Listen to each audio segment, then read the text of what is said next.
आप सभी भाई बहनों का आज के सत्संग में बहुत बहुत स्वागत है।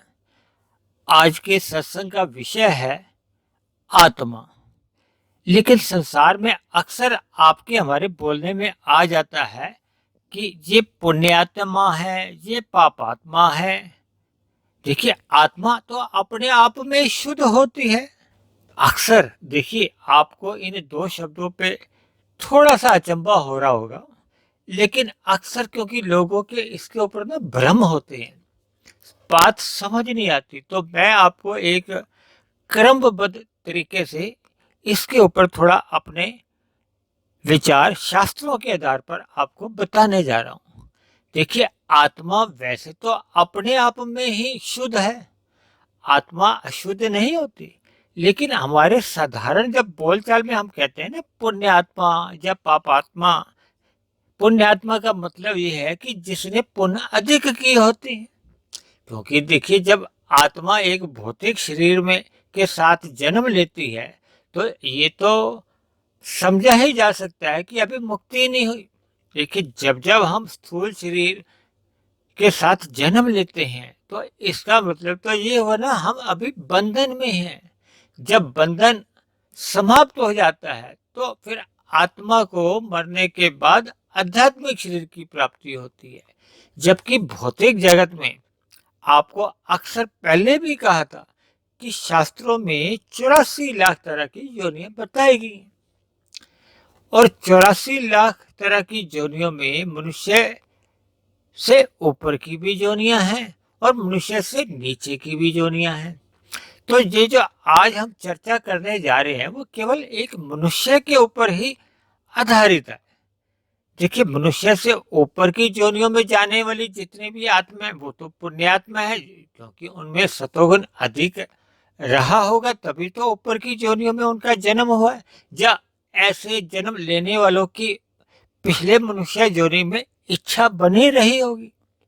लेकिन कभी कभी ऐसा भी होता है कि मरते समय पुण्य कर्म तो अधिक होते हैं, लेकिन ऊपर की योनियों में मनुष्य में जन्म लेने की कोई इच्छा नहीं होती। क्योंकि ऊपर की योनियां हो या नीचे की योनियां हो, परमात्मा को प्राप्ति करने का कोई एक अवसर नहीं होता। क्योंकि मनुष्य योनि में ही परमात्मा को पाने का एक अवसर है। मनुष्य योनि में ही हम परमात्मा को पा सकते हैं। जबकि मनुष्य से ऊपर की योनियों में सुख अधिक है, भोग अधिक है, लेकिन परमात्मा का सत्संग करना संभव नहीं है। जब परमात्मा की एक ऐसी व्यवस्था है कि केवल मनुष्य योनि में ही परमात्मा को पाने का एक विधान है। इसी तरह मनुष्य से नीचे की जो योनियां हैं, देखिए मनुष्य से जितनी भी नीचे की योनियां हैं वहां तो देखिए जब पाप कर्म अधिक होते हैं तभी ही नीचे की योनियों में जन्म लेना पड़ता है ना। तो ऐसी स्थिति में तो आप समझ सकते हो कि आत्मा में पापात्मा जो हम शब्द कहने जा रहे हैं वो नीचे की योनियों के लिए तो संभव है। इसी तरह मनुष्य योनि में भी देखिए हम अलग अलग स्वभाव के मनुष्य देखते हैं। कई तो बहुत सरल स्वभाव के होते हैं, कुछ बहुत क्रोधी होते हैं, कुछ बहुत ही भयंकर पशु वृत्तियों के भी होते हैं। देखिए, मुझे कहने में शब्दों में कभी कभी संकोच भी होता है, लेकिन बात आपको समझाने के लिए कुछ ऐसे शब्दों का प्रयोग भी मुझे करना पड़ जाता है ताकि बात आपके दिमाग में बैठ जाए। देखिए, जब बात हमारे दिमाग में बैठ जाएगी, उसके दोष हमें समझ आ जाएंगे, तभी तो हम अपने व्यवहार में उन बुराइयों को दूर करने के लिए प्रयत्न करेंगे। वे उन परिस्थितियों से भी बचेंगे कि हमारे अंदर कोई बुराइयां आ नहीं जाए। क्योंकि मनुष्य योनि कर्म योनि है।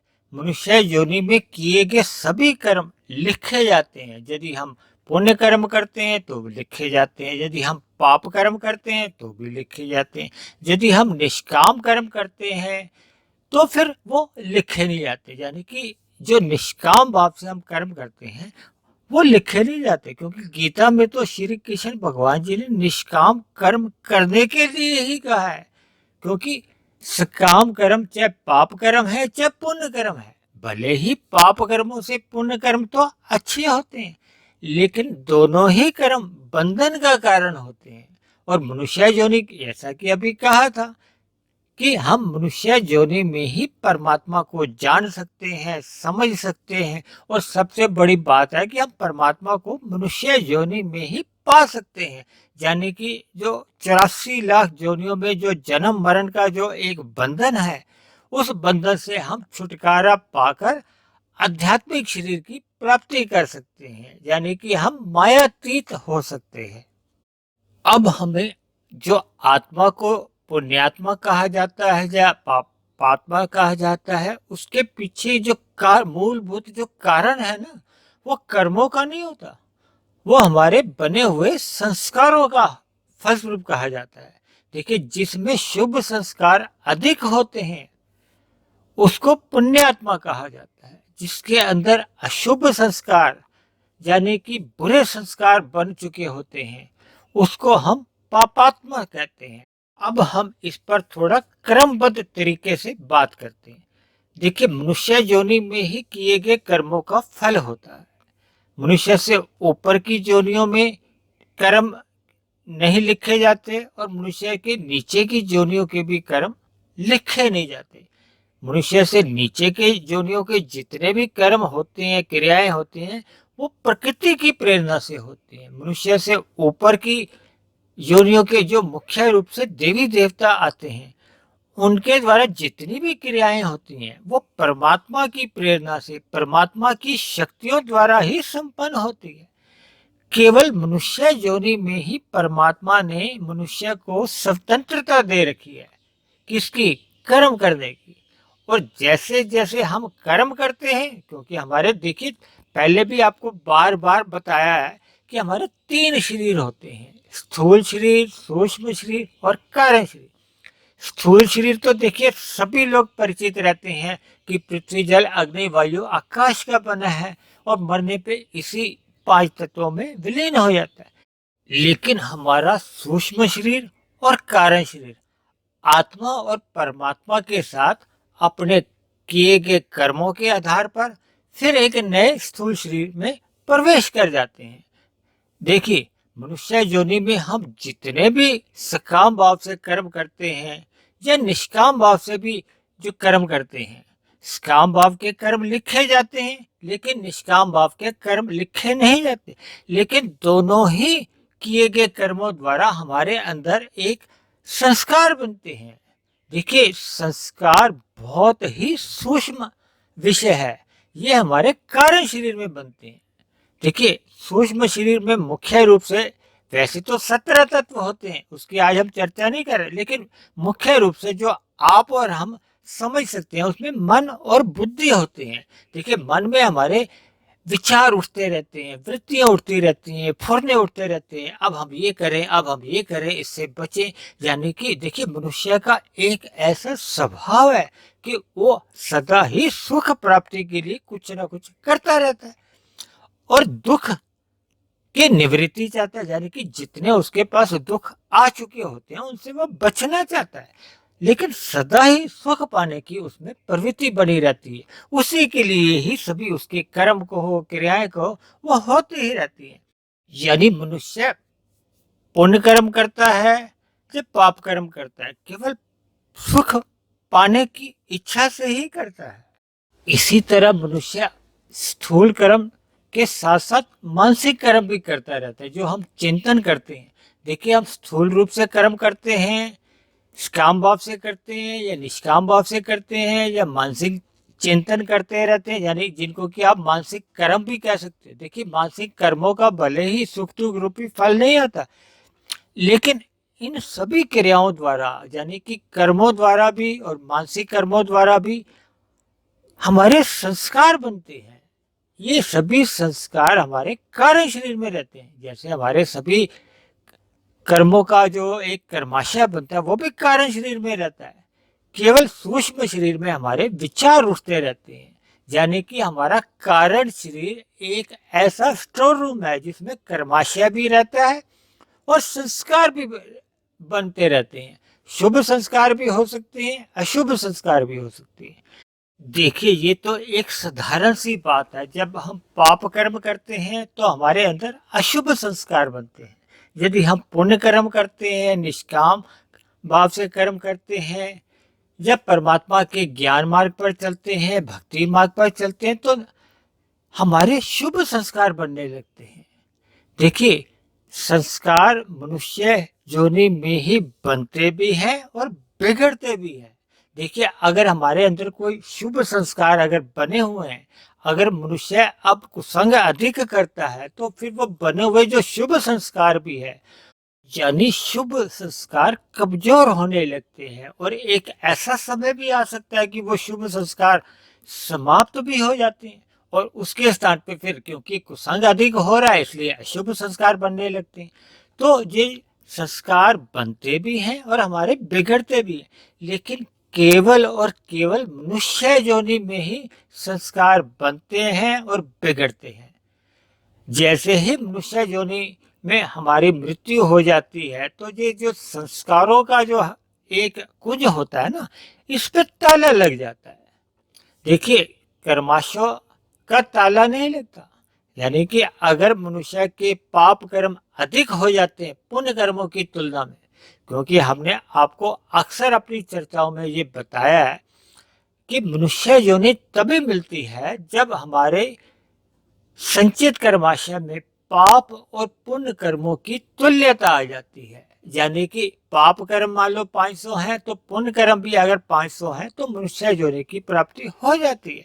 यदि पुण्य कर्म 300 रह गए हैं और पाप कर्म 400 है तो ऐसे में जब तक 100 पाप कर्मों की नीचे की योनियों में जाकर दुख नहीं भोगा जाता, यानी कि जैसे ही दुख भोग भोग के जब वो बराबर स्थिति में आ जाते हैं, यानी कि पाप और पुण्य 300-300 की स्थिति में आ जाते हैं, यानी पाप कर्मों की और पुण्य कर्मों की अब तुल्यता आ चुकी है।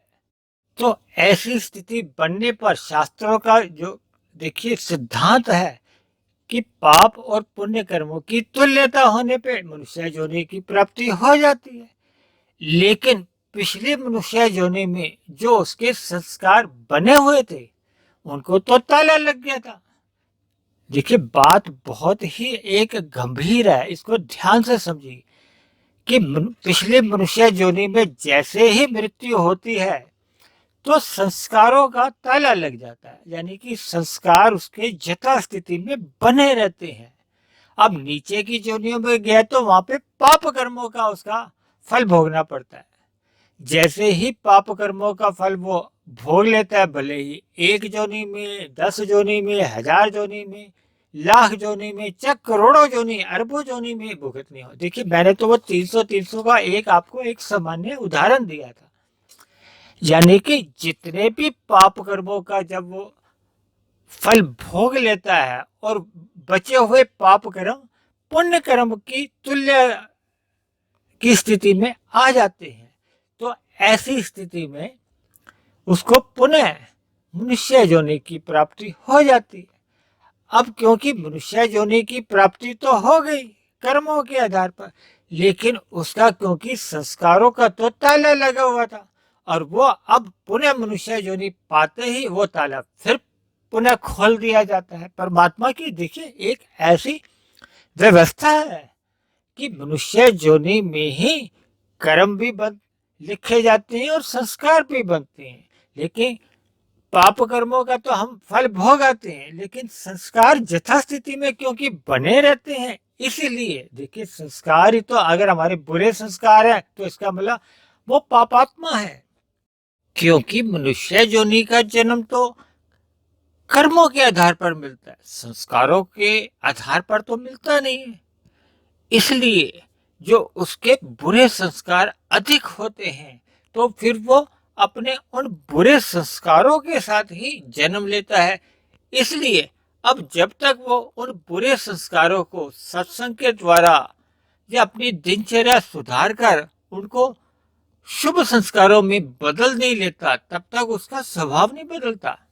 देखिए, अक्सर आपको पता है या नहीं, मैं आपको बताऊं कि जितने भी भारत में जेलें बनी हुई है ना, इनमें भी कैदियों को सुधारने के लिए समय समय पर अलग अलग धर्मों के द्वारा कुछ सत्संग की ऐसी व्यवस्था की जाती है, ताकि जो अपराधी किसी भी अपराध का जो सजा काट रहे हैं, वो जब अपनी सजा काटकर बाहर आएंगे तो उनके जीवन में सुधार आए, ताकि वो पुनः इन अपराध की दुनिया में कदम नहीं रखे। क्योंकि बुरे संस्कारों द्वारा जो एक स्वभाव बनता है ना, फिर वो हमारे स्वभाव हमें मजबूर कर देता है पुनः गलत काम करने की। देखिए, आज समाज में कई बार आप जो देखते हो, बलात्कार जैसे जो अपराध बढ़ते जा रहे हैं, ये संस्कारों के कारण ही है। जब मनुष्य के अंदर अधिक बुरे संस्कार बढ़ चुके होते हैं इसी प्रकार के, तो ऐसे में जब कभी कोई ऐसी परिस्थितियां उनके सामने आती हैं तो वो अपने आप को रोक नहीं पाते। यानी बुरे संस्कार बार बार हमसे अपराध करवाते रहते हैं, पाप कर्म हमसे करवाते रहते हैं। इसका हमें स्वयं को बोध ही नहीं होता कि इनका मूलभूत कारण तो हमारे संस्कार हैं। यानी ऐसे सारे बुरे कर्म करने वालों की आत्मा को ही पापात्मा कहा जाता है। इसी तरह जो मनुष्य पहले स्वर्ग लोकों में होते हैं, वहां के जब सुख भोग भोग के उनके सुख क्षीण होते जाते हैं, तो फिर वो उनका कर्माशय पाप और पुण्य का बराबर हो जाता है, तो उन्हें फिर मनुष्य योनि मिलती है। अब क्योंकि उनके पुण्य कर्म अधिक रहे थे, तो उनका जो कर्माशय के साथ साथ जो संस्कार बने होते हैं वो शुभ बने होते हैं, तो फिर वो मनुष्य योनि में ऐसे शुभ संस्कारों के साथ ही जन्म लेते हैं। तो ऐसे सभी जन्म लेने वाले मनुष्यों की आत्मा को ही पुण्यात्मा कहा जाता है, क्योंकि उनके अंदर शुभ संस्कार होते हैं।